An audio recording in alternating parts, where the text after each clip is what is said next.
A blessed Monday to us. There is one interesting perspective that we have to take into account when this gospel reading is considered. These are short teachings, but they mean a lot, actually. Now let's take a look into the individual items. I don't know if you have heard Mahatma Gandhi commenting on this verse that says, an eye for an eye, a tooth for a tooth. Niingon si Mahatma Gandhi, if this is followed, it will make the world half blind and toothless. An eye for an eye, a tooth for a tooth. So tanawa og ang inyong appearance or whatever, so there is something really troublesome or troubling you in a way. And then, when someone strikes you on your right cheek, turn the other one as well. Why is this interesting for our understanding? Because the scriptural tradition or the tradition of the Jews, one is not allowed to slap the person using the palm. A particular person who wants to slap another person because he is superior should always use the back of the hand. So when you are using the back of the hand when you slap, it's the right cheek that is hit, no? Kay mag-atubang man. But this is not allowed. That is why turn your other cheek as well, to add another interesting, according to the expression, injury to insult. And then one who is, because of the law, because of the tunic, the cloak is to be given as well. The book of Deuteronomy says something about this. When somebody is giving his cloak or is taking the cloak or the tunic of another person, and then the cloak is included, that leaves the person naked. But that person who takes your cloak and tunic as well should return before sunset, because that is the only thing that can cover the person.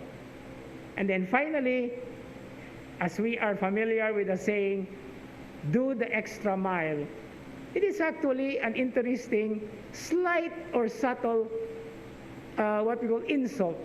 When you are asked to carry for 1 mile, because that is expected, especially if soldiers are asking you.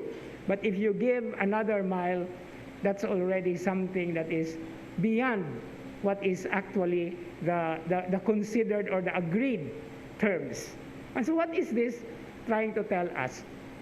There are things that we have to do because it is what the law says. But there are also things that we have to really keep intact. We have to really preserve in as much as respecting or disrespecting other people when other people's rights are concerned. And this speaks a lot about today's first reading. The inheritance of Naboth, he did not really give it because that is God's right. The inheritance is a common property. It's not private property. And that is the only thing that one can receive and has to be enjoyed from generation to generation. So these are the many things that actually cover so many things and aspects in our lives. And this is where St. Anthony of Padua comes as the evangelical doctor, because he is actually very well suited to his time and even up to our times. He was preaching not only to people who do not listen to him or who cannot or who is not able to listen or not willing to listen, because he was, according to the story, even preaching the animals and plants. No, kung walay mamati nga tao, ang iyahang gisangyawan ang mga mananap ug ang mga tanom. And did they listen to him? Of course, yes. Muna nga moingon din ta, mas maayo pang mga kahoy ug mga mananap kay mamati ang mga tao dili. Even we can talk to the wall, because the preaching of God's message is not only for human beings. At the end of the Gospel of St. Mark, Jesus said to his apostles, "Go and preach the good news to all creation." not to all human beings only. And so this is the very challenge that we have to undertake. But Saint Anthony, through his intercession, we can always ask. He's the patron of lost cases, he's the patron of the poor, and he's the patron of those who are wanting to really listen to the message, to the good news of our salvation. Amen.